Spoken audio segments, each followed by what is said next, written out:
Dear Fatimanians, our dear parishioners, our dear parents, and members of the Family Council, a blessed morning to everyone. Peace and goodwill. Good morning, Father. Peace and goodwill. Today we have a very special feast, and this is the birthday of the Blessed Virgin Mary. We know that birthday is one of the most special celebrations in our life.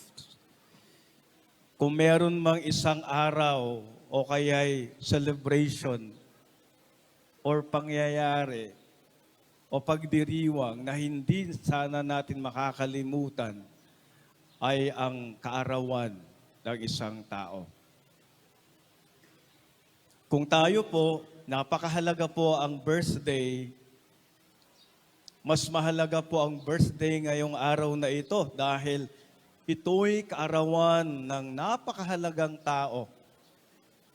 A very special to our hearts. As we always say, we are the people who really loved Mary in a country that loves Mary. Amante Pueblo de Maria, which means a country that loves Mary. No wonder that a lot of places in our country, we find a lot of names under Mama Mary. Sa amang sulok ng Pilipinas ay meron pong pangalan ni Maria. And our school is named after her. And our parish is named after her. And this is Our Lady of Fatima of the Holy Rosary. That is why it's just but proper that today we celebrate as one Marian community, celebrating the great gift of life of Mama Mary. In our basic catechism, ang kapistahan po ng mga santo ay hindi po ang kanilang kapanganakan, kundi ang kanilang kamatayan.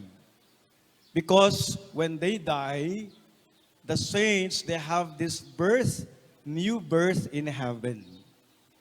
But there are only 3 persons that we celebrate in the liturgy, their birthdays. And these are Saint John the Baptist on June 24. And we have Jesus on December 25. And we have Mama Mary on September 8th.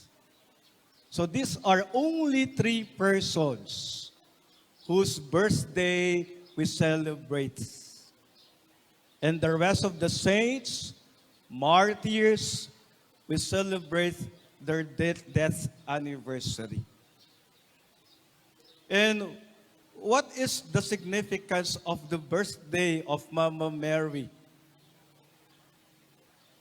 The feast of the birthday of Mama Mary would speak about so special because Mother Mary, as we always call her our mother, is the celebration of the Mother of Jesus, our Heavenly Mother, and the Mother of the Church. It is the birthday of a very ordinary woman who was chosen to become the mother of an extraordinary divine child. As I have said a while ago, there are only 3 persons whose birthdays are celebrated, and one of them is Mary. And Mary's birthday is celebrated because of her Immaculate Conception. We remember that September 8th is the birthday of Mary then we have to count backward in 9 months. It was December 8th that Mary was immaculately conceived. That is why December 8th is also a special feast of Mary. And this is her immaculate conception, when she was conceived by Saint Anne immaculately, which means she was conceived without stain of sin. That is why we have to look at this day, which is the continuation of the very divine plan of God. The genealogy of Jesus that we have heard today in our gospel reading today would speak about that everything was in the plan of God. Lahat po ay nasa plano ng Diyos.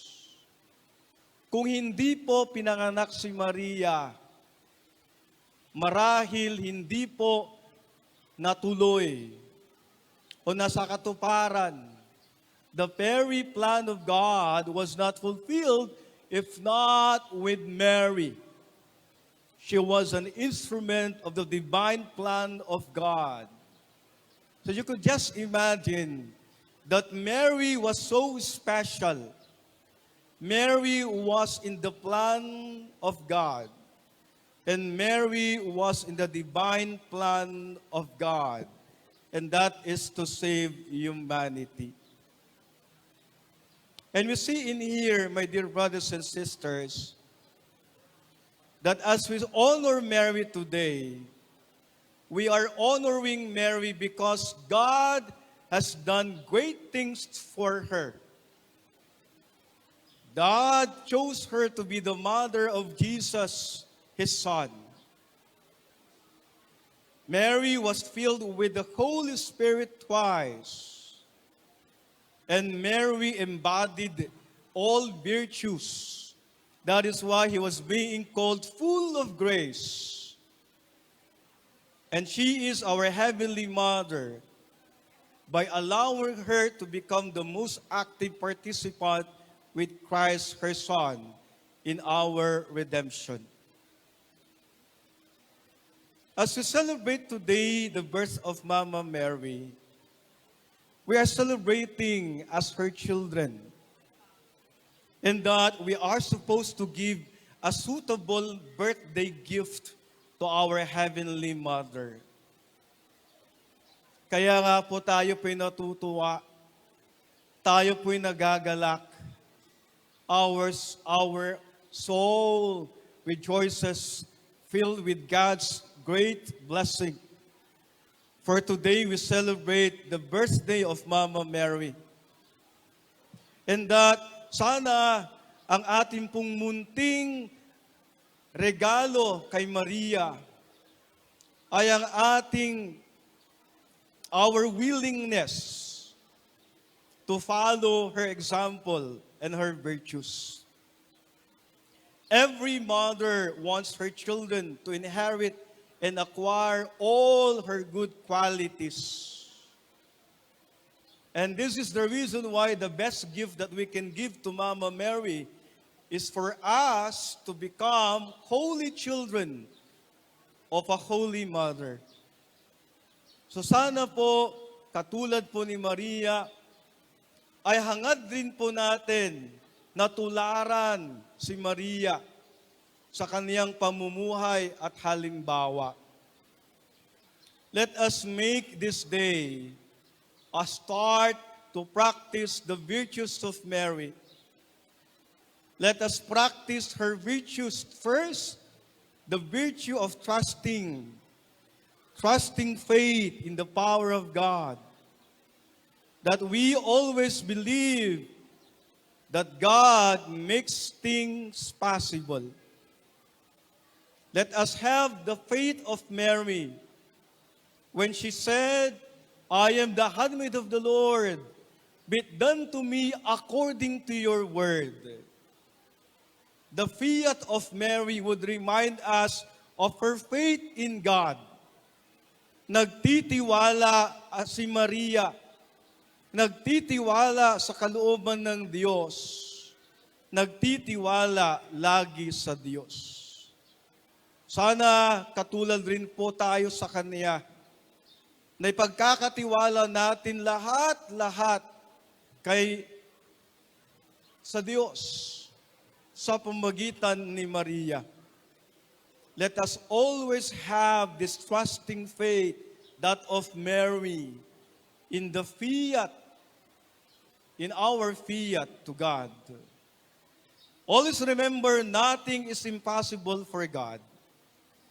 Second, let us follow the example of Mary, her perfect obedience to the will of God. Fiat, be it done to me according to your word.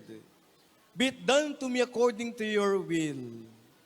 Which is sometimes we don't actually trust God's will in our life. Masyado po tayong nagtitiwala sa ating mga sarili. Pero sana tularan natin si Maria, hindi nagtitiwala sa kanyang sarili, kakayahan lamang, bagkus nagtitiwala siya sa Diyos. At pinagkatiwala niya ang lahat sa Diyos. At naway katulad din tayo, na naway ipagkatiwala nating lahat sa Diyos. Thirdly, let us follow the example of Mary. Her spirit of sacrificial and sharing love. We know that Mary's example live in humility and patient endurance. She was so meek and humble. Mary was so silent all through in the life of Jesus. She was silently suffering, and she was faithfully following the will of God in her life. Let us follow the example of Mary. Her sense of sacrifice,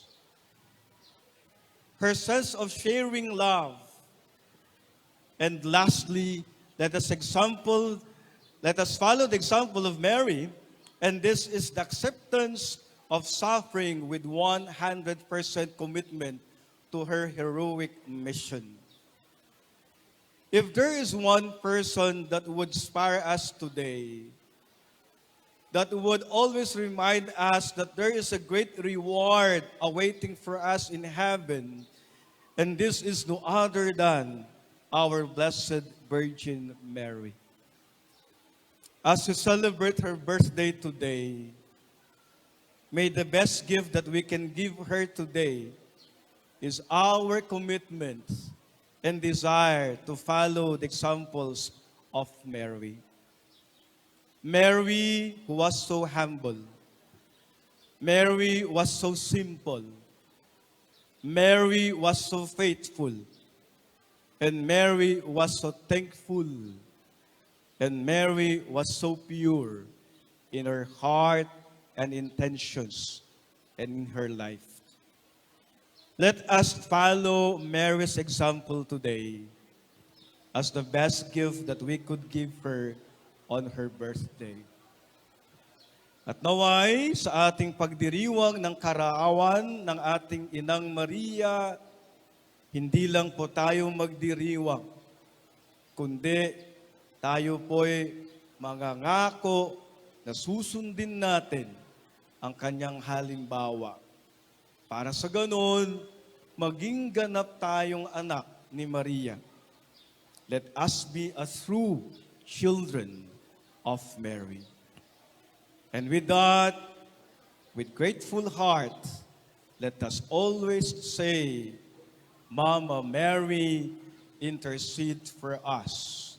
And let us say together, Mama Mary, happy birthday.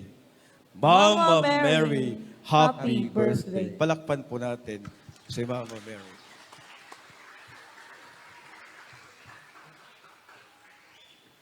Let's all stand.